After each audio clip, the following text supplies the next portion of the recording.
Okay, good morning, everyone. Good morning. Hi, good morning. Sorry about the delay. The internet wasn't working in the Beis Medrash until we got connected. We're in the main sanctuary until we got connected to Zoom and able to speak. Took a while. Okay, hopefully this week they'll fix it so that we'll be able to resume our Zoom in the Beis Medrash. Or even better, if everyone comes in person, it'll be much better. The corona seems like it has passed almost totally here in Israel, Baruch Hashem. Although I heard in Brazil, still very, very bad. Brazil, 8,500 cases back and forth in Israel with a population of 9.2 million. It's less than 1/100th of 1%. 101%. Less Wow. than 1/100th of 1%. Wow. 1,000, right? A little less than 1 in 1,000. It's non-existent. Yeah. All practical purposes. It's not really 8,500 not really existent, right? Anyway. Now they're going to start talking about Yeah. Okay, Baruch Hashem, we can really thank Hashem for helping us getting through all the past year and a half or almost 2 years soon. And finally, it's time to get back and to normal learning and here in Beis Medrash. Anyhow, I promised the ladies' shir, one of the women of who was present in the ladies' shir last week,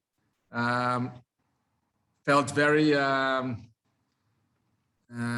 she was shaken by the discussion we had last week, which actually in this year, I guess it was 2 weeks ago, was it? Right, the men and women. So 2 weeks ago, right. So I spoke about it. Oh, so she felt that she needs to get to the bottom of what went on in the original shir. So, and then she spoke to the actual woman who, the lady who gave the shir, the Rabbanit, who gave that shir, and she asked for clarification. Because she felt that the discussion we had and the points I brought up were valid, and she didn't think that this lady who gave the shir, this Rabbanit, would say such a thing. So she wanted to clarify, and actually she did clarify to her the context of when where it was said and when it was said and how come it was said. And I promised to discuss and bring to all the shir that I had spoken about this issue to explain what had happened, what she had meant to begin with, and then it makes it much less problematic than the way I thought originally. So I'll quickly remind what the issue was, although it was 2 parashiyot ago, Vayera, meaning a week ago, not this past Shabbat, the last Shabbat before, where the Torah mentions this back and forth between Hashem, Avram, and Sarah about Sarah not saying, not admitting to the fact that she had laughed when she was told that she's going to have a child, bear a kid, when she's 90 years old.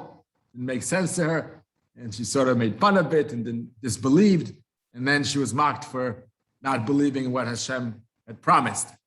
So the awkward, and it really remains awkward actually, unless you explain it the way this lady explained it, that Hashem doesn't rebuke Sarah directly, rather he goes to Avram. ויאמר אלוקים אל אברהם, למה זה צחקה שרה לאמור, האף מנע מלב אני זקנתי. היפלא מהשם דבר, למועד אשוב אליך כנך שרה בן. Why did Sarah laugh and not believe? Is there anything that cannot be done by me, Hashem? She will be bearing a child in a year from now. She'll have a kid. So, ותייחס שרה לאמור לא צחקתי. After Hashem says this to Avram, she denies that she had laughed. Because she was afraid. Vayomer lo ki tzachakt.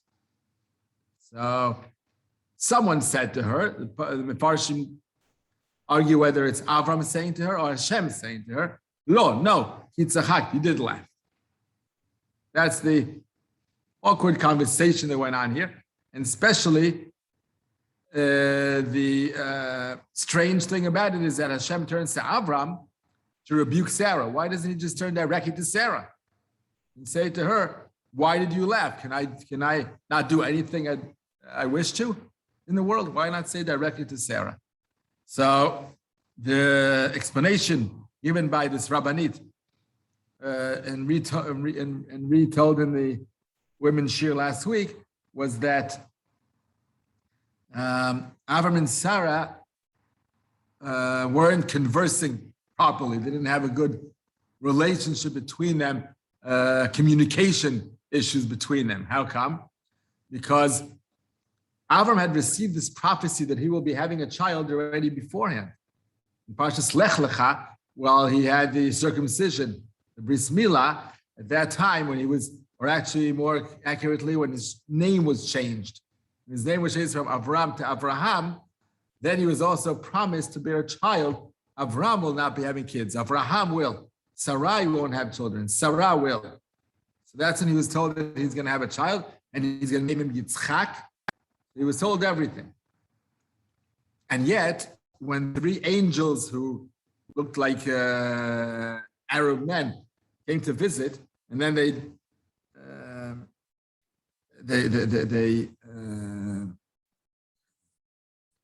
promised Sarah that she'll be having a child. That's when she was told she'll be having a child. So she was shocked and made fun of it and laughed at it and disbelieved. But why was it so? Why was she so shocked if Avram had known Avram was given that prophecy already before? So it seems like they weren't talking to each other. They weren't conversing. They didn't have a good relationship. And that's why it was a new news item for her. And that's why she made fun. So Hashem really is rebuking Avram. It's your fault. You should have told her. Where's your normal relationship, communication with your wife? What's going on? You have a lack. So this disturbed me very much to speak this way about our forefathers, especially when Chazal and the Rishonim don't say this. No one else says that there was a problem between them that deserved rebuking Avram and criticizing him for something that he had done wrong. Isn't there a concept if you receive a prophecy and you're not explicitly told to share the prophecy, then you shouldn't? Exactly. That's the other way getting around this issue, which is very true. When if a person receives a prophecy which isn't meant to be said to the public, it's something personal to him, it's not different. It's no different than when a person is told his secret by someone, unless he says, go say it to someone, go tell it to someone, he's not allowed to tell it to anyone. So it's a personal message. This prophecy was a personal message to Avram. The moment he wasn't told to say it to Sarah, he wasn't allowed to. So there's a different way to explain how come he didn't, not because of lack of communication. So why make up something that puts them in a shadow, in a bad spot, instead of explaining it that way, and then everything's fine. Still, we have to understand, why did Hashem come to Avram and tell him about Sarah, not directly Sarah? So, and then it continued on to say that when he says, when he's going down to Egypt, now I know that you're a beautiful woman. Why only now? After 20 years of marriage almost. Why only now was he noticing that she was beautiful? So again, Chazal explained it very beautifully. He says, now I have to take responsibility and take notice to your beauty, because we're going down to Egypt and they're mean people. They'll snatch you from me because of your beauty. I have to take care of you now, or take care of myself. So, and other ways of explaining it, Rashi has 3 different ways of explaining it based on Chazal in a very positive way. And yet, the same shir said that again, this is a lack of communication that he hadn't noticed, or lack of even not communication, really, living together properly, husband and wife, it wasn't happening there, that he didn't notice, he didn't care for her beauty till then. And now, the first time he noticed it, till now he wasn't caring for her. He wasn't complimenting her. Right now, he suddenly decided to compliment, but they weren't living as a proper couple. All of this rubs me wrong in explaining the Torah this way. And knowing the level of the Avos, we don't want to bring them down to a place that they don't even serve as role models anymore.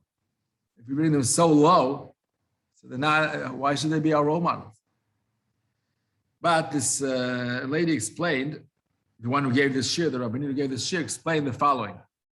And it made it a little bit more acceptable, even though it's still,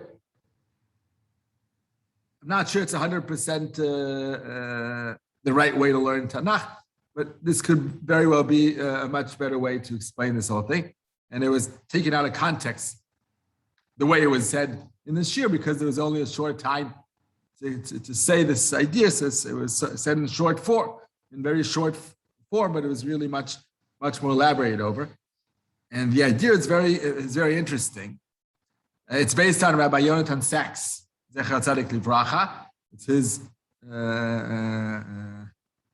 background, conceptual understanding of the entire Sefer Bereshis that leads to this issue of Avram and Sarah.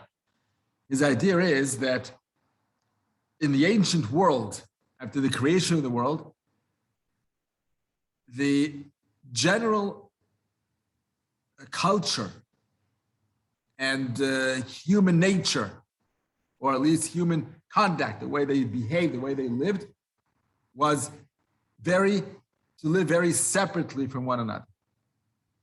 Each to his own. Each one cares for himself. Each one lives a life for himself, sometimes stepping over others, stealing, Hamas, that the Mabul, the flood, was a consequence of such a terrible life of people being mean and cruel to one another as long as they exist, as long as they can live. And Hashem was really teaching humanity and whole, the population in the world, through Abraham, Sarah, Yitzchak, Rivka, Yaakov, Rachel, Leah, all the forefathers and the foremothers. He was teaching the world what it means to live a life, a covenantal life, a covenant, by a brit, that people connect to one another firmly and care for each other. And they become so close and so, and the bonding is so secure that they feel like one entity. This idea of covenantal agreement or lifestyle is the epitome of the Avos and Imaos and Am Yisrael in general to teach the world this idea. The world wasn't living this way. And it's mainly due to the fact that they were idol worshippers. In the moment you worship idols, it's really yourself in the center. It's putting yourself in the center. Because really there's nothing controlling the world. Because what's an idol? An idol is a piece of clay, a piece of gold, piece of wood, nothing. Really can't do anything. So really you're saying that you're in control of everything. That's what idol worshiping means. That the person himself is in control and decides whatever he thinks is to be done. And there's no a spiritual entity overseeing everything and control everything, and you have to go follow its commandments. So, and this was, by the way, 26 generations from the beginning of the world, the creation of the world, till Matan Torah. Matan Torah was with capital T, covenant ever to be struck in between Hashem and human beings. It was the brit of the Torah that was the most powerful covenant ever. And it took 26 generations to lead up to that epitome to that peak of a covenant that was ever created between Hashem, the Lord, and humans. And that's Brit Ben Abtarim, and that's Brit Milah, and that's Brit Nisuin. All these ideas are in order to base our life on a covenant and to strengthen the bonding between all of us, and mainly and especially between husband and wife, to make it a very, very strong connection and a very shakuf, when like see-through, transparent. Thank you. Transparent relationship that completely is like one. Now, since it's being taught, firstly to Avram and Sarah, and through them, via them, to the entire world, entire population of the world, then there are here and there stumblings of the Avos and Imaos, because there was a totally different nature than they were used to in their proximity or in the entire world besides them. So they're being taught step by step what a covenant means. And that could explain the fact that Avram's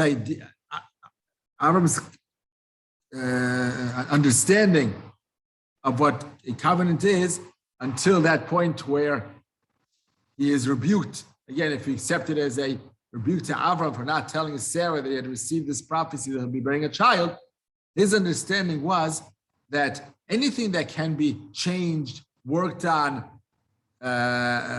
developed, then he must have Sarah part of it and do together and work on it together. Anything that's a given, there's nothing to do about it. There's nothing to change. This is it, and that's it. So, what's the point in conversing about it and letting her know when there's nothing to do about it? It's a foregone conclusion that's going to happen. Where is he taught otherwise? By Sdom, because we find by Sdom that Hashem says to Avram, well, it says to himself first, "Hamechaseh ani me'Avraham asher ani oseh." Hashem says to himself, sort of speaking, that, should I cover the fact that I'm going to destroy Sodom, Gomorrah, Admah, Tzvoim, and so on, the 5 towns? I'm going to destroy them completely and demolish all the population of these 5 cities off the face of the earth. Avram is going to be the father of all nations. Avamon Goim. So how can I not tell him that this is going to happen to his own children, so to say, followers, so to say? And that's why Hashem told Avram that this is going to happen. Now, what is Hashem teaching Avram? He's teaching him that a covenant means that you're open and reveal everything you know, no matter if there's anything to do about it or not. Hashem is telling Avram, this is going to happen for sure. No way out. And even though Avram tries very hard to save them, 50, 45, 40, 30, 20, 10, doesn't help. It happened anyhow. So what's the point of telling Avram? The point is because we're one. That's how we behave when we were Koret Brit. Brit of Tarim, Hashem and Avram, like one entity. So anything that happens, I tell it. Or will happen, and definitely happen, and nothing to do about it. We still tell each other, we still converse about it, we still experience it together. So then, and that's the point where Avram is also rebuked in a way to say that a brit is such a strong bonding that you say no matter what. Now here comes what Alan said before, that although there's a different value that in this case is contradictory to the value of brit, of a covenant, and that is that a person receives a personal message, a personal prophecy, until he's told to say it to someone else. He mustn't say it to anyone. It's his personal message, his personal knowledge that came to him from Hashem. If Hashem didn't say it to anyone else, he shouldn't. But the covenant is something that's stronger than that. That's what Avram was taught at this point. That between husband and wife, even a private prophecy you don't keep secret. It's private to you and your wife, because it's shtoki gufo. You're all like one. Anyone, to no one else should you be saying it, you'd be telling it to anyone else. No. To your wife, yes. There's nothing to hide. You cannot hide anything from your wife, because that's the idea of the bonding, the connection that there is between husband and wife. It's all like one human being. So that already lifts it up to a much more, I would say, spiritual issue and an issue of values, of great values. We have these two contradictory messages here, or instructions here, that they had to balance between. And Hashem was telling Avram, you were wrong balancing out in a way that you did not tell Sarah anything about it. You should have. Because the covenantal relationship is more important than not relaying your message, your private message, private prophecy to anyone else. That makes it a much higher level of a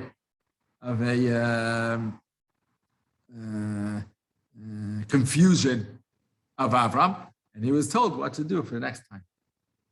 And ever since, we take that as the divine message of how to live together, husband and wife. Wasn't that really a question of Yitzhak and Rivka? Why didn't Rivka tell Yitzhak that she had the prophecy? Oh no, Rachel. I'm sorry, Rachel and. No, you're right. Rivka. Yeah, Yitzhak and Rivka. Yes. Right. You're right. This is about this coming week's parsha, told us, right? The same thing, that Rivka doesn't speak to Yitzchak and tell him that she believes Yaakov should be receiving the blessings. So that's a whole other discussion.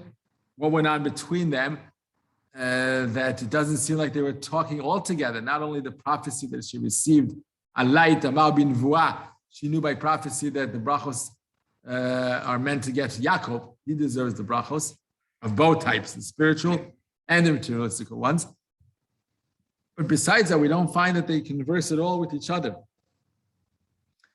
At the very beginning, it says, "Vayehav Yitzchak et Esav Yitzchak b'piv v'karav et Yaakov." As they grow up, before the blessings, as they're growing up, it seems like Yitzchak prefers Esav and Rivka prefers Yaakov, and they're not talking to one another. So that's a whole other discussion. We'll speak about that next week, Mr. Hashem. Next week, as to what the issue here was. I'll just say in one line, not to explain in depth why their views were so different from one another. That will do Blineda next week. But just one line from the Hamek Davar, the Natziv, who says, unlike those who try to explain that they weren't conversing, their relationship wasn't good, wasn't as it should be, completely not so. The Natziv, in the end of Parshas Chayesara, the end of our parsha we read yesterday, as he introduces, as Rivka was chosen and she sees Yitzchak and she falls off of the camel, that's in the end of Parshas Chayesara, and she covers herself and she falls from the camel. Says in Natziv, that meeting, the very first meeting between Rivka and Yitzchak, that ran through the entire life from then on, and which is what? That Rivka was in awe. She had tremendous respect to Yitzchak because of him being so holy. When she covers herself and falls off the camel, it's because she sees his holiness. Because he was Ola Tamima, never left Israel. He was almost sacrificed at the Akedah. He was Midas Adin in Gvura. So he was at the very, very top of what a human being can ever reach with his relationship with Hashem. Vayetze Yitzchak lasuach basadeh. And then she sees him. So he's out in the fields conversing with Hashem, being very, very connected and close to Hashem. And Tefillah, at that point, he created Tefillas Mincha. This Mincha was the Tefillah that Yitzchak created.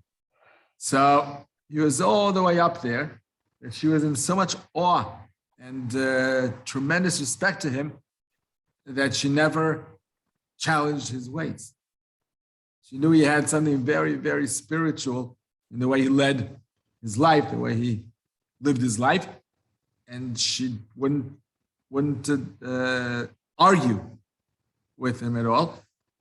And again, next week we'll speak a little bit further about what his understanding was. Why did he love Esav, even though he was acting the way he was acting? So that'll be next week. And but to this point here, again, the fact that she didn't speak up and tell Yitzchak that she had received prophecy that Yaakov deserves the brachos and not Esav, was part of this deeper understanding of his view of how come he wanted to give the brachos to Esav, and she wouldn't argue with him. I have to get into a debate with her, but I understand how Rav can say she doesn't challenge his ways. She's in awe of him. She takes the bull by its horns. She does things her own way.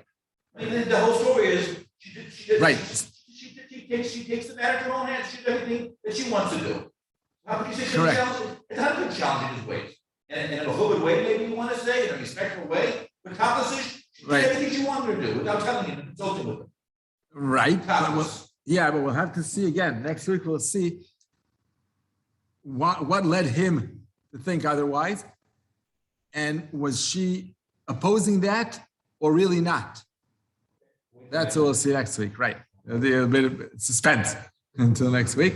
But in general, it's not the way we would think naturally to say that they weren't talking to each other and they weren't having a good marriage with one another. That Steve definitely doesn't see it doesn't view it that way.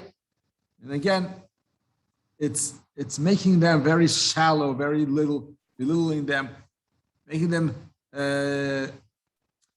We're not saying they're not humans, we're making them lower than many couples that live normal lives together, and making them even lower than that. So it's viewing them as what? There was this secular boy. Senator? Some boy who was like intellectual type, and he was a psychologist, and he had this whole theory. He read the Bible. Yeah. And he thought that he would have been proofs of everyone he was suffering from ADD. Wow. Yeah, all these type of things are very right. Exactly. So sometimes a woman speaking to women, it's like, how do they relate? Moshe was an absentee father. Right. He abandoned his family.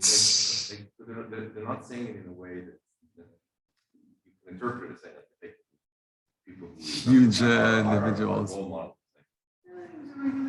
He was busy before. It's obviously But I think even Chazal said Moshe Rabbeinu wasn't the best father. Correct me, Rabbi, if I'm wrong. But the Chazal doesn't praise Moshe for doing a great job raising his sons.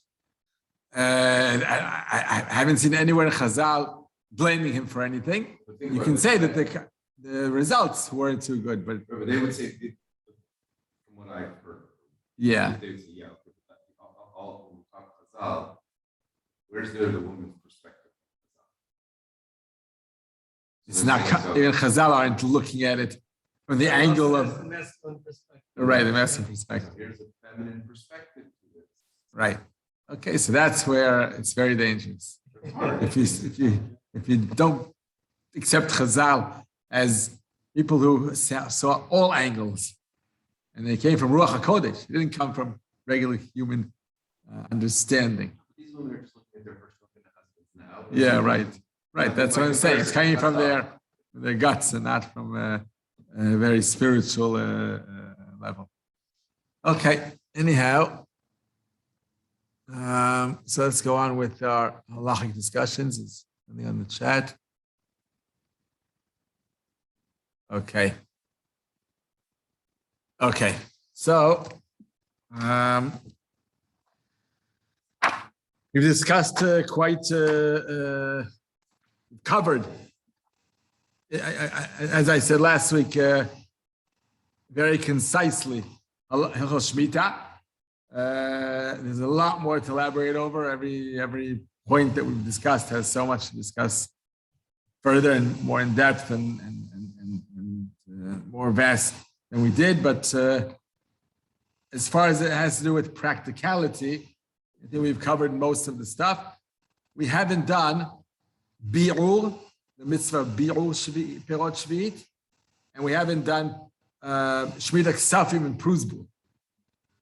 Those two come up much later in the year.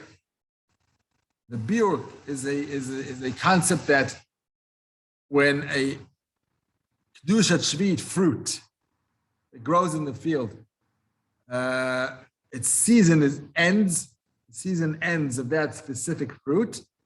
So if you have some pieces of those fruits in your house after the season has ended, there's no fruit like that in the fields anymore, it's not growing in the fields anymore, then you must do bi'ur, which means you must be mafkir, announce that it's hefker in front of three men, and as it's all hefker, you take it out of your house, you put it in some type of container or box or something, you put it outdoors and you say, this is all hefker, whoever wants can take, and then you can take it back for yourself. As long as you've said it's hefker, and anyone could have taken it, you can take it back to your house. But you have to do this action of being mafkir to make it hefker, to make it allowed to everyone to take, and then take it back. That's the mitzvah of Biur. It doesn't come up that much because we don't have loads and loads of each type of fruit that we have so much leftover fruit when it ends its season in the fields. We may have 5, 6 oranges, 5, 6 pears, 5, 6 whatever of each type, peaches, when they end their season, and one is allowed without even to be mafkir to keep 3 shalosh seudot, like 3 meals worth of fruit. He doesn't have to be mafkir that. So it's most of the time you could say that you don't even have the amount necessary to be mafkir at the end of each season for each and every fruit. But they'll come out with these charts telling us when the mitzvah biur is applicable for every fruit. Because how do we know when that fruit ends its growth in the field? We're not farmers. So it's a specific day? I'm I'm not sure if day or by the month. I don't remember right now. It's a good question. Do we know the But same my day? understanding, Yeah. the way Makayim it is Yeah. that they have wine that was manufactured in the Shmita year. Otzar Beit Din wine, right? Right. And that's a toughness, the way it's done. I mean, the way you do Makayim it. You phrase that. Meaning the way you mean The the only one that's by taking that wine oh before Pesach and making, I think Pesach is this month, no? of Tafshin Pei Gimel. It's Next way year, right? Next year, after. not even this year. Right. It's way after this year. The wine of Shmita is something that shows up years later. Wine. From the winery to table, right? You gotta look at the bottle when it was made. Right, the bottle when it was made. Right. Which raises a big question what David is saying now. Wait, let's first explain what David Levine said before. It's not that wine covers the mitzvah for us. It's that the only practical, applicable fruit, or not the fruit actually, the wine, the produce, right, of Shmita bearing Shmita holiness, that still we would need to do Biur actually and properly, like we just said now, is wine. All the rest, as I said before, we don't have that much in our home to need to do hefker. Maybe a little bit here and there we have of stuff that we accumulated a lot of, and we have to do Biur by other things as well, but mostly it's by wine. It's a mitzvah on every single type of. Sorry.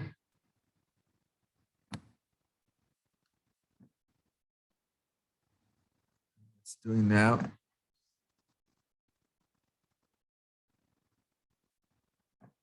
Okay.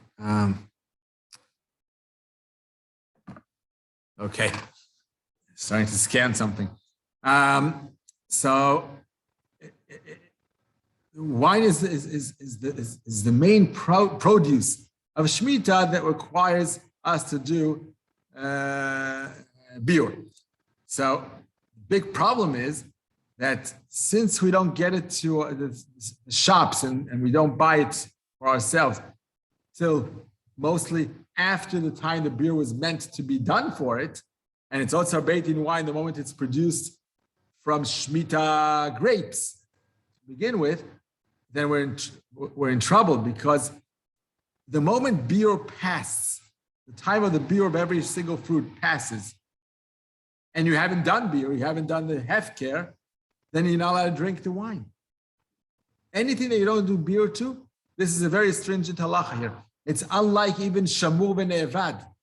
Shamur v'ne'evad meaning the fact that if someone went against the law, against the halacha, and guarded its vineyard or its orchard or its field and not let anyone in during the Shmita year, he did against the halacha because it's supposed to be hefker, but still we're allowed to consume, we're allowed to eat all the produce that grows from that.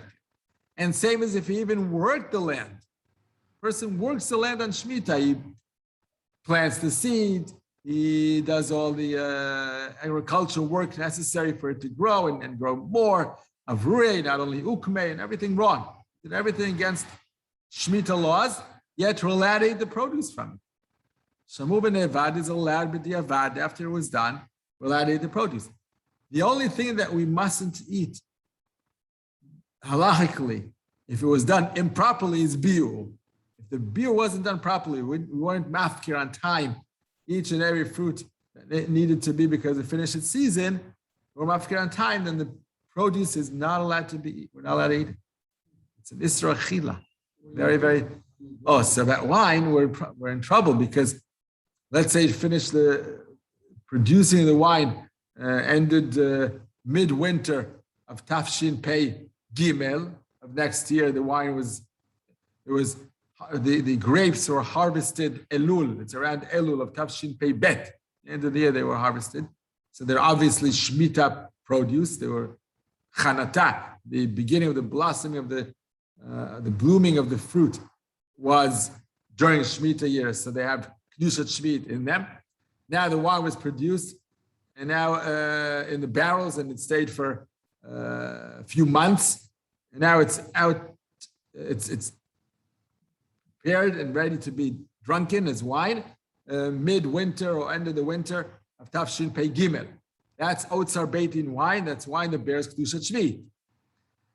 Now, we barely can buy it, as David Barth said before, we can barely buy it before the Biur time, before it's up to the Biur time, which is around Nisan. Like David Levine said before, around Nisan is a time of that there's no more grapes in the vineyards. That's the time of the Biur. And then we should be mafkir the wine. But it's barely out in the shops. And even if it is, a lot of that wine is sold after the time of Biur. So whoever did hefker on time, for it to be permissible for us to drink, should not be permitted to drink. And by the way, this also applies even worse scenario. If someone had bought the wine before Nisan, they had bought it to Adar or Shvat, the very, very beginning they came out to the shops, someone bought the bottle, and it's a Chiloni person who has no idea of Biur. He didn't do a thing when it came up to Nisan, to the time of the Biur. He didn't do a thing. It wasn't mafkirit. So it's not permitted, you're not permitted to drink that wine anymore.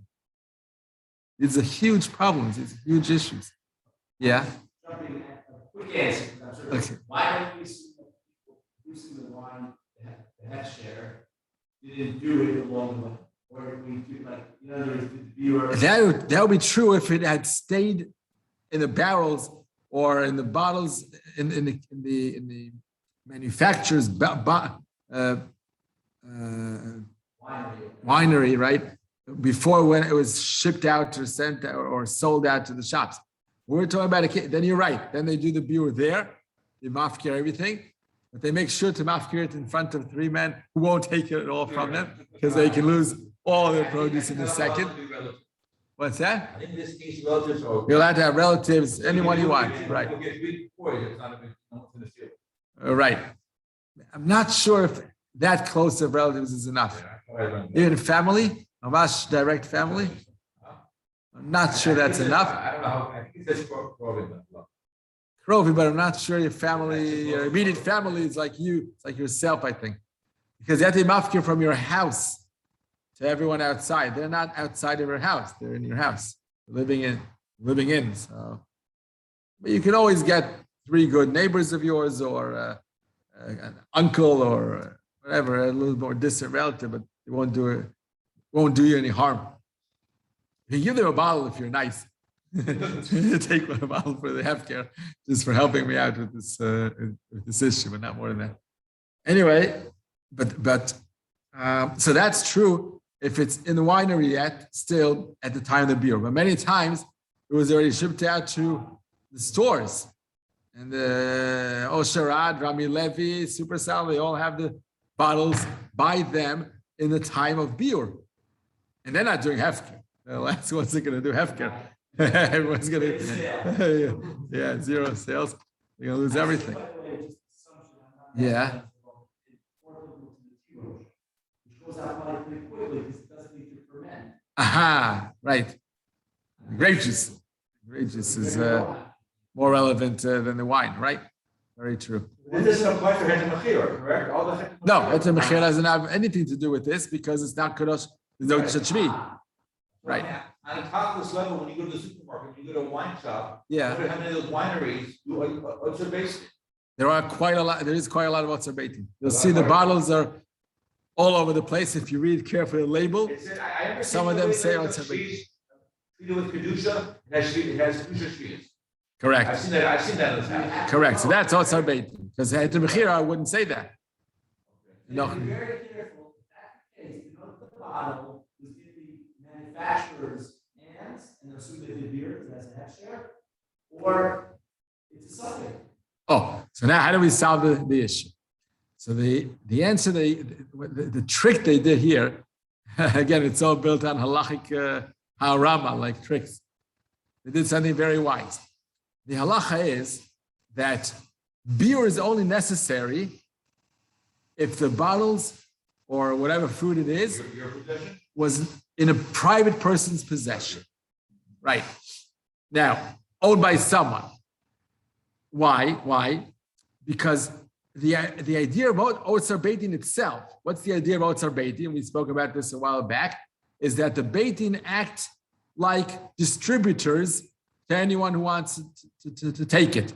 You're only paying for the distribution, for the losses, for the expenses of distributing. You're not paying for the actual product itself. That's the idea of Otzar Beitin. So the moment it's in the hands of Otzar Beitin, at the time of Biur, at the time that it's supposed to be Biur, it doesn't need to be made hefker, because it's already in the hands of those who are meant to distribute it freely to anyone. Just pay for the expense of distribution.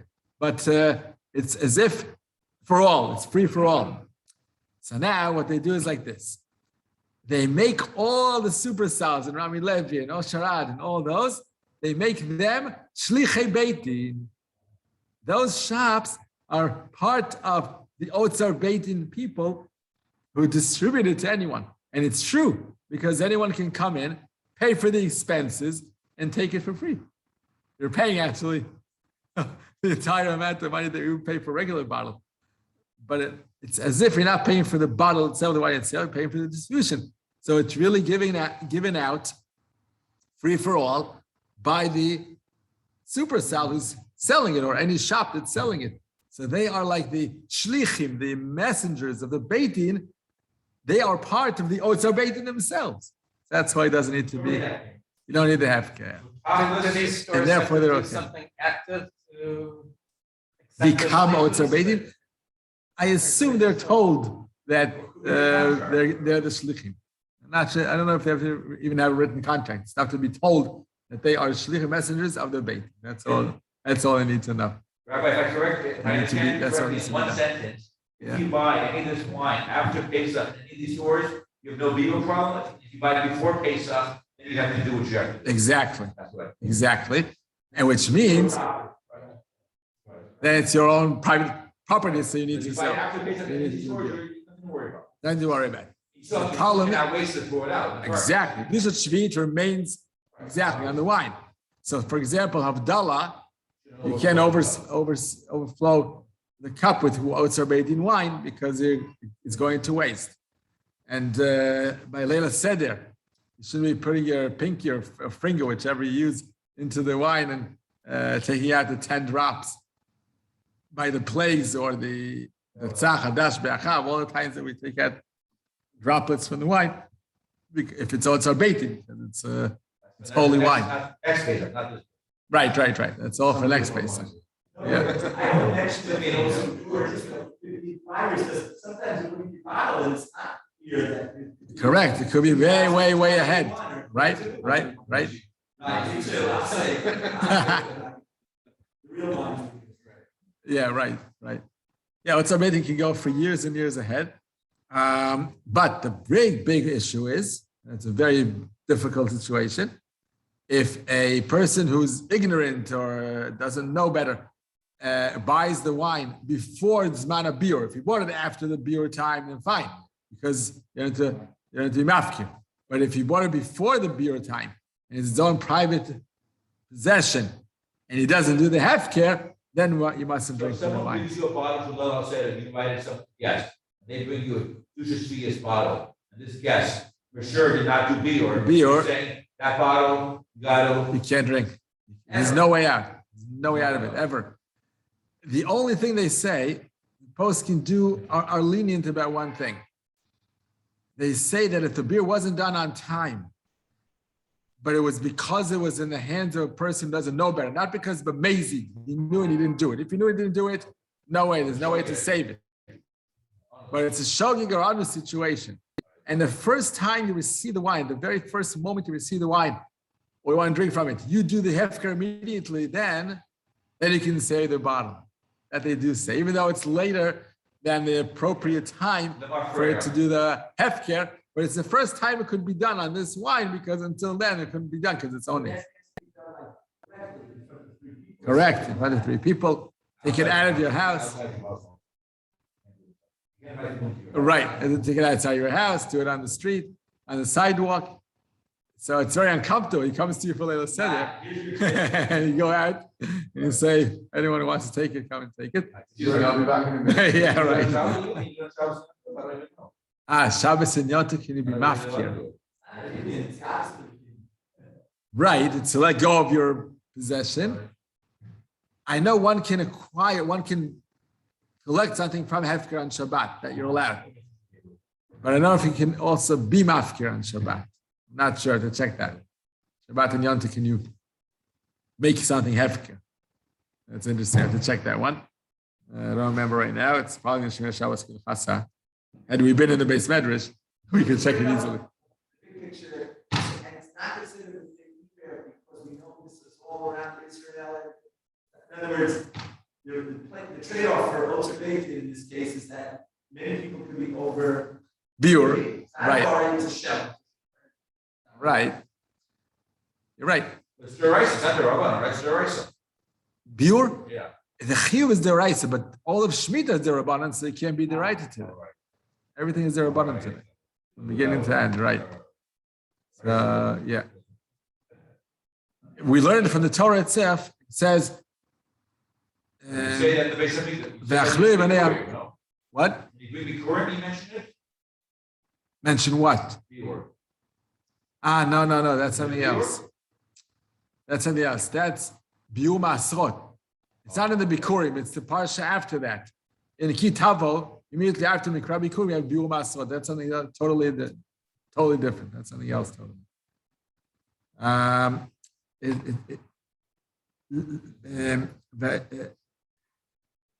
והייתה שבת אצלכם לאוכלה, ויתרם תאכל חיית השדה. Only if it's only if it's still from that produce in the fields and growing in the land for the chaya, for the animals, then you can eat in your house. The moment there's no more for the animals to take from in the fields, take out all that you've got from your house and make it hefker. That's who we learn it from in the Torah. That's the pasuk in the Torah. We learn biur, the obligation of doing biur from. But again, today it's all rabbinic because all of Shmita and all its halachos are all rabbinic because we don't have majority of Jews living here. All Jews, it depends. We learn from the Yovel, Kol Yoshvei Alea, Rov Yoshvei Alea, and all sitting in by the different tribes in the different parts of the land. It's not really close right now to becoming, in the meantime, to make it a Shmita Deraita.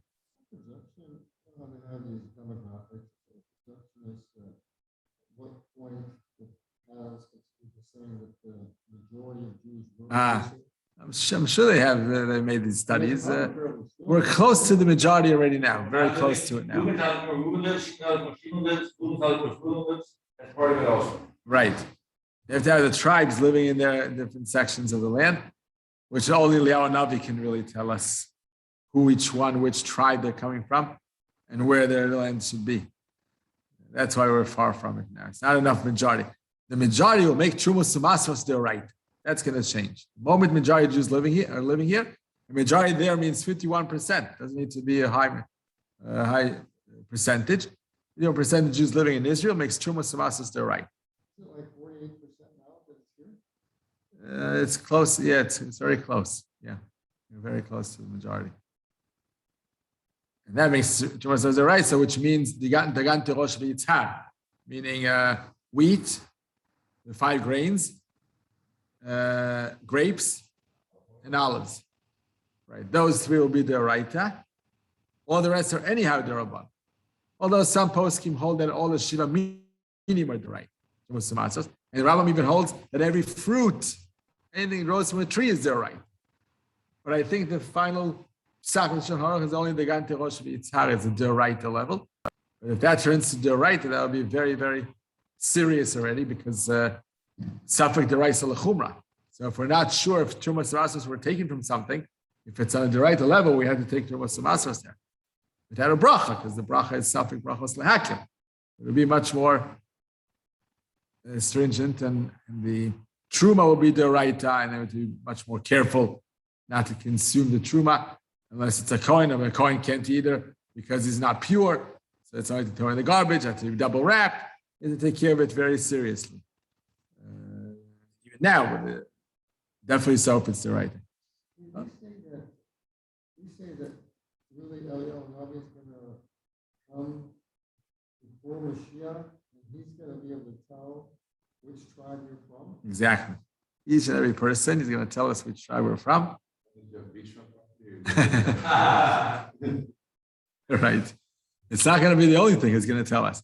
Any lost and found object, any object you found in the street and you don't know who it is, who it belongs to, you can't tell him with a bag of lost and found objects. He's going to tell you, this is Plony, this is a one. Each one who lost that item.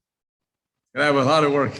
It's interesting that Chazal Dafka teaches, he won't say who's a mamzer, even though we all know. Correct. We all know a mamzer. And he won't say who the puzzles are. Correct. Eliyahu bא לטהר ולא לטמא, לקרב ולא לרחק. Right. One Kiddush Shinayin, the fine Amud Aleph 78. Where it says that he will not reject people, will not make them, unless we know of them today. Anyone we know of them today is a mamzer, will reign a mamzer. But those who we're not aware of, he won't tell us, even though he'll know who are and who aren't, he won't tell us, because it says, Mishpacha nitme'a nitme'a, not from the word purity, nitme'a, nitme'a, with an ayin. A family who already got mixed in the kosher population of our nation will not be rejected. It's a special halacha by mamzerus that if you're not aware of it, it doesn't exist. You know, it's a complete mamzer by definition, but there has to be awareness. There's no awareness, it doesn't exist. The halacha doesn't apply. And even Eliyahu won't tell who's yes, who's not. That gets brushed away. Okay, so that's the biur. The issue of biur is what we did now. And finally is the issue of Maser, of what's that? Shmita Ksafim, in Pruzbul, right. Shmita Pruzbul, that's really the very end of the year. The last day of the year, of the Shmita year, the last day, according to most poskim, except for the Rosh. And it's too late to have to take the Rosh into consideration. Most of us didn't. But except for the Rosh, all other Rishonim and poskim hold that the last day of the year, Kaftet Elul, Tafshin Pei Bet, day Erev Rosh Hashanah, any debts that people owe us or we owe others, any debt whatsoever gets erased. All canceled. We don't have to pay back our debts. People don't have to pay us back. No more debts. Everything gets erased. That's the Shmita Ksafim halacha. But since Hillel already, the days of Hillel and Shammai, Hillel saw this was causing very severe economical issues because people wouldn't lend others before Shmita because they say we don't want to lose our the debts. Right. So the poor people weren't getting monies from the rich to lend them the money because they didn't want to lose their money. So Hillel then made the Pruzbul. The Kanat Hillel that you're able to sign in an agreement when the last day, on the last day of the Shmita year, we're all going to have these Pruzbuls. We're going to come to Shul with these documents, with these contracts that say that all debts are owed to me. I am passing them on to Beiti. The one to collect the debt is not me. I'm not the one collecting it. It's the Beiti. The Beiti doesn't collect it, Tachlis. Oh, so we become like we did. They don't collect it. Right, we become the messengers of the Beiti to collect our own. Right, we're the shlichim. Like we said by the Biur, with the different super salads and shops that have the wine in them, they're the shlichim, they're the messengers of the Beiti to hold on to the wine as if it's Otzar Beiti. So here also, we become the messengers of the Beitin to collect our money, the person owing us, but really he's owing it to the Beitin, where it's messengers. In that document, you have to put a basic name and address in it. You don't have to put that. You had to put we create a Beitin here. We don't need a Beitin that's official from the state Beitin. We create a Beitin in Shul here. 3 men will sign each and every contract, like Hataras Nedarim, exactly. To say, 14 years. Yes. I remember giving a dot. Right. I said, Yes. Aha, could be. I don't remember exactly. Could be, yeah. Right. It actually works the exact same way in the same day as the Hataras Nedarim, which you also need 3 men. Hataras Nedarim is also Erev Rosh Hashanah, and so will this be. So each. It wasn't Erev Rosh Hashanah. You did the day before, the night before. It could be. It could be. That's fine too. Basics don't access at nighttime, Rabbi. What's that? Basics do not convene at nighttime. But not this type. This type of baiting is only like a contract, signing a contract. It's not a debate.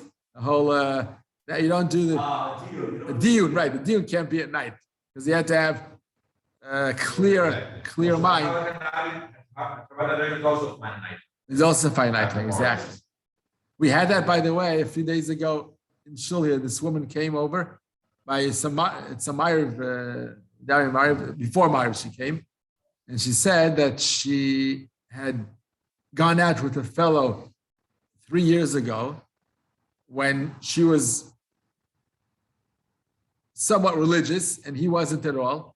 She had gone out with him and she liked him, but she said, if you don't accept upon yourself to become religious, I'm not marrying you. So 3 years ago they separated and she said to herself, I'll never marry this guy. He doesn't want to become religious. Now, currently, she's been dating him for 8 months. Like you, she took the neder off herself. Exactly. Kilo and Neder. He's still not religious. No, he is. Now he was Chozer B'Tshuva. Exactly.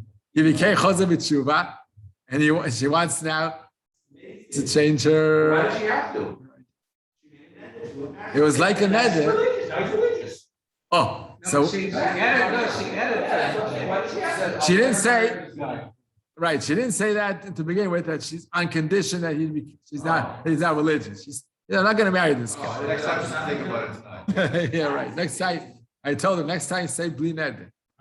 Just say Bli Neder. Without even having to say exactly what you mean, just say Bli Neder. Keeping the group of 3. So we had here outdoors, right here. We sat on the banister outdoors, three men, and it's called Petach V'Charata. First of all, I asked her, did you say Ani Noderet? Or you just say, Ani Lo Etchaten? She said she never said Ani Noderet. So it's like a promise. It's not really a vow. So you don't really need a Torah Sidorim for that. It's not really necessary. When I told her that, she was very disappointed. She says, Rabbi, I feel it's like a vow. I have to have it done. I have to have it undone. I can't keep it. She was a Sephardic woman who felt it very strongly in her Especially personality. for like marriage, you want everything to be Perfect. Exactly. Somebody once came up in the morning, not here, so she had a bad dream. That's another thing. But also you need three. That's Tanit Chalom. Although, you can do that also, but you can also do it by Birkas Kohanim. There's Hatavat Chalom by Birkas Kohanim. When they're saying Yivarcha Hashem Yishmerecha, there's a certain passage to say in the Siddur that makes a good. Right. That's only if you're trembling, you're really fearing what you dreamt about. And you gotta fast another day for fasting. Right. That's another day for the sin you pass it on Shabbos. But it's so severe, it will allow you to fast the beginning. I'm still curious with this woman that did it. Is there a formula text, or you have to have a specific text for her? Right. So she doesn't need to say all that we say at Erev Rosh Hashanah, that whole long text of Duna Rabotai and all that. She doesn't need to say all that. What you do is it's called Petach V'Charata, meaning you say to her like this. At least one of the three needs to know what the vow was about. The other two don't even need to know.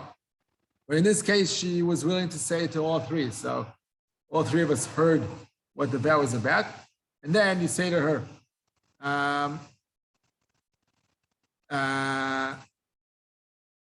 did you have any assumption, any reason to believe that he will change his ways and become a Chozer B'Tshuva?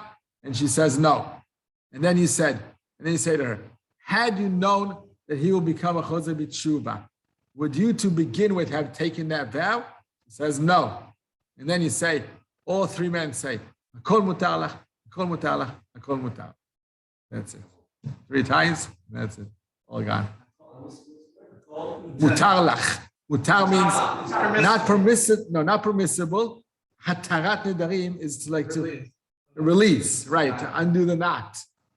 You're not enough undoing the knot. You release from the vow that you took. Mutalach, even without the word akol, because it's only one thing, it's only one vow. Mutalach. That's it. All three of us said it simultaneously. Now you're waiting for your decision. Yeah. She wasn't engaged yet, but she's very close to it. So we blessed her with Shah Tovah, right? Okay, anyhow, so that's the Pruzbul. That's what we sign. 3 men sign for each individual in Shul, and that's our Beit Din. The word Pruzbul, it's actually a short form of a longer name, Pruzbulibuti. That's really the full name, Pruzbulibuti. And it means in Greek, it's a Greek word. It means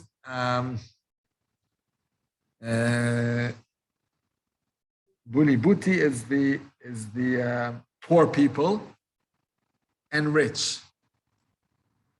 And Puz is, I think, to something like that, to allow to continue the deal between the rich and the poor. That's what it's sort of, I don't remember exactly the meaning, just skipped my mind. It's something of that nature. The Greek word saying that we continue our contract, continue the debt, even after the Shmita year. Yeah. Okay, so that's for Shmita. So now we've covered those 2 items. So now let's start. We have 10 more minutes. Let's just start the halachas of Shabbos. We'll go back to Shabbos. I don't know what's going on here. Oh, close. Okay. Another chat here.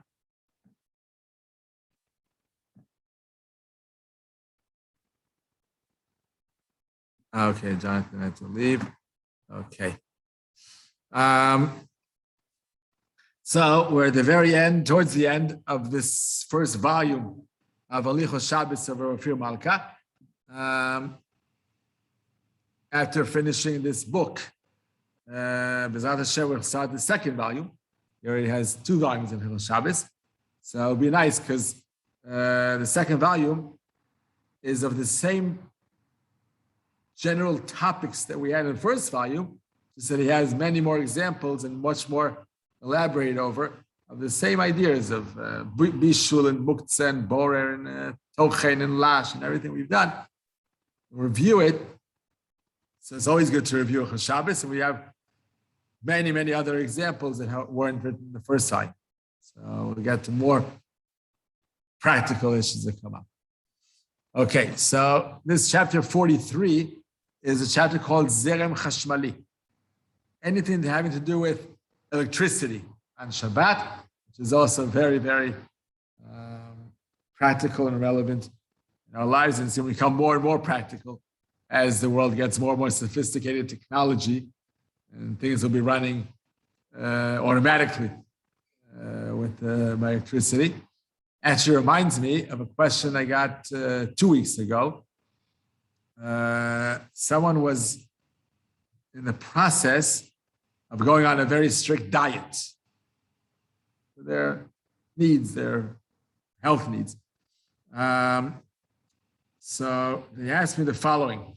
The dietitian, besides writing out their diet for the day of what they're allowed to eat, what not, breakfast, lunch, supper, everything of that sort, they also put them on exercise. They must do exercise. So in order to put them on the right course, get them into shape, they had to first understand where they're at, this person. How do you understand where you're at?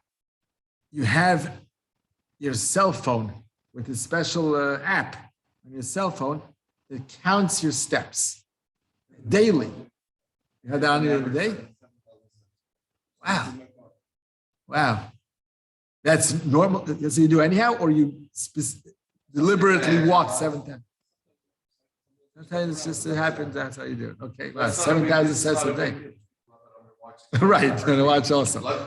Right. So the big deal here is that she told her she needs to have it 7 days, 24/7, in order to check 1 week to see approximately average a week of how much she wants. Well, I'm a 24/6. Right. I'm a 24/6 person. Yeah, right. I don't really know what I do in Shabbos anyway. Yeah, right. What are you doing in the bathroom, huh?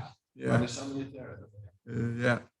It's like this it's a mean joke, but they say that a non-Jewish maid said to her friend, something weird about these Jews. Once in 7 days, they go into the bathroom to smoke. They're only smoking outdoors. Once in 7 days, they go into the bathroom to smoke. And once a year, they go into the bathroom to eat. It's a mean joke, yeah. Oh, it's all false. I'll tell you a true story. Yeah. In America, I was at my show's banquet. Yeah. At a fancy hotel, very marquee. And in America, they have the buffets. They have it's crazy for sugar. Yeah, tremendous. Yeah. So everyone's eating like Chazars. And I see two going in, two Goyish waiters, I guess all watching us. I see one boy going to the next. You won't believe this. After they finish here, they go upstairs and eat again.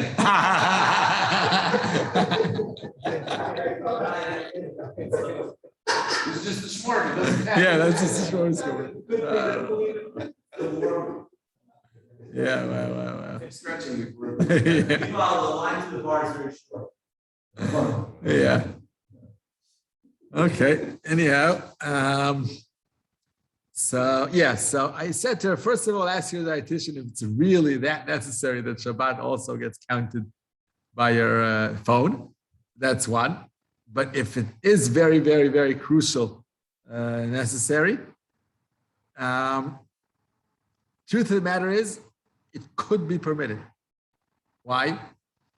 Because as long as she doesn't touch any button, press any button on Shabbat, it's all automatic. It's on her the whole day, not visible. She has to put it in her pocket or somewhere no one sees it. But really, we said this many times in the name of Rav Wosner. Rav Wosner's famous 5 tshuvot regarding this idea. He says that anything you do just by merely walking somewhere, no action that you're doing to activate anything, you're just walking. And something gets activated by your walking. For example, light gets turned on, or motion detectors go on and off, change colors. All these things, you're not pressing anything, you're not doing any specific action to make them work. You're just walking leisurely. So he says that's not a malacha. Even if you know 100% it's going to happen. It's not a question at all. It's allowed because you're not doing a malacha. He calls it machshevet lelo melechet. Usually we have melechet lelo machshevet. You do a malacha, but you're not intending on it to happen, and it doesn't have to happen, so it's allowed. It's called davar shelo mitkaven. If it has to happen, then it's psik reisha. But all that is melechet lelo machshevet. You don't have intent that to do a malacha, but you're doing an action that leads to that malacha. Here it's the opposite. Machshevet lelo melechet. He says, you know it's going to happen 1,000%. It's almost your intent that it's going to happen. But you're not doing any malacha to create it. You're just walking.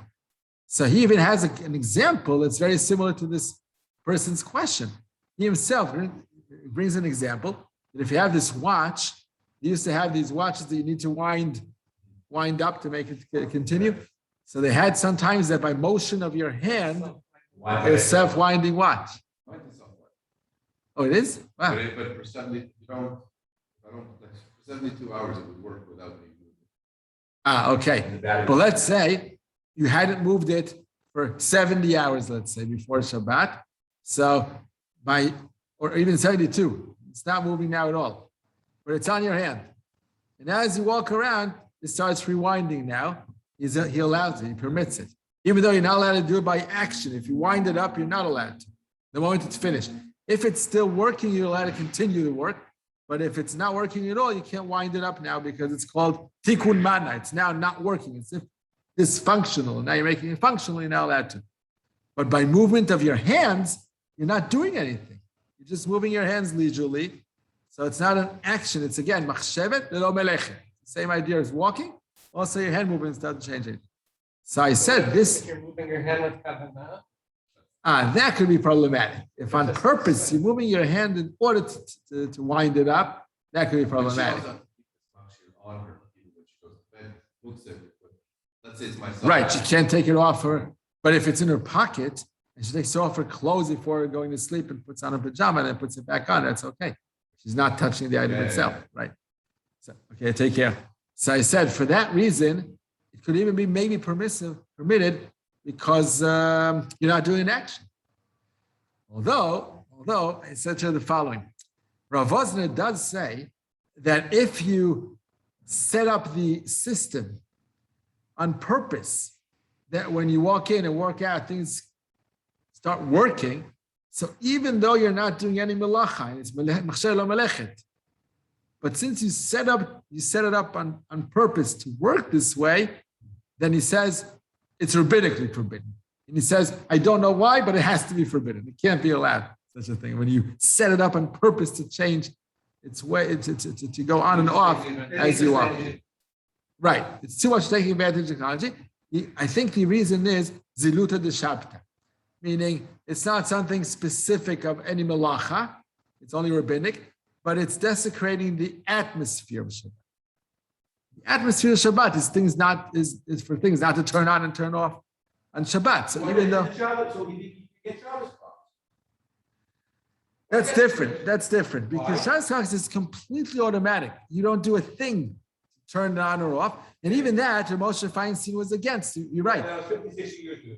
Right. So we say today that we allow Shabbos clocks, timers to work for things that are very necessary, like lights, like ACs, like the plata. Those are very necessary. But we don't use Shaon Shabbat for things that aren't so necessary because of Zilut de Shabbat. We don't want things to go on and off during the Shabbat because it ruins the atmosphere. TV turning on, radio turning on, right, all that. Or even had a question a few years ago. Someone asked about the swing for a kid, for a little kid. They have these swings. Right. So some of them are manual. You just turn a level. That's allowed. That's no problem on Shabbat. Manual, you can do it on Shabbat. But some of them are electric. What's that? If the thing's not swinging, how can you turn it and make it start swinging? Why is it different than the wrist? I'll tell you why it's different. Because you can also swing it with your hand. You can work exactly the same, just swing with your hand. Just instead of having to stand there, you're doing it with that lever. Your watch can't work at all unless you wind it up. That's the difference. So, but if it's electronic, the swing, then you have to press a button for it to start swinging. And you can't do on Shabbat. So someone asked, can they put it on a timer, which will make you work automatically certain hours a day? You know, they need it from 10 in the morning to 12 for lunch, and they need it afternoon, and they need it at night a little bit for them to fall asleep. At certain hours, they have it on a timer, and it should work. They said, no, don't use a timer for that. Because again, it's not so necessary that we have to have it working on Shabbat for us. So we're still careful, even about timers, even more so about things that get switched on as we're walking in and out. So if Austin has said, don't have this external light turn on as you're approaching your house. That you should not do on Shabbat. Even though if you're walking in the street and there is such a light that gets turned on when you're walking in the street, you're allowed to walk there. Even though you know for sure it's going to happen, according to Abazin, no problem to walk there. But don't do that in your own home, external light. And when you approach the house, it turns on. Because when you care about the light and when you don't care about it. Right. It's that idea, but still, since it's not a melacha, so who cares that you care about the light? Why would that matter? It's melechet. It's a machsher lo melechet. You're not doing a melacha. Even though you know it's going to happen and you want it to happen, there's no melacha. So why is that a problem? He says the problem is ziluta de Shabta. The problem is rabbinically forbidden because it's not the atmosphere of Shabbat. And then you have that difference. It's not the atmosphere when you set the issue, the whole system. You're not setting this. It's the Riyadh did it or a different person did it in his house.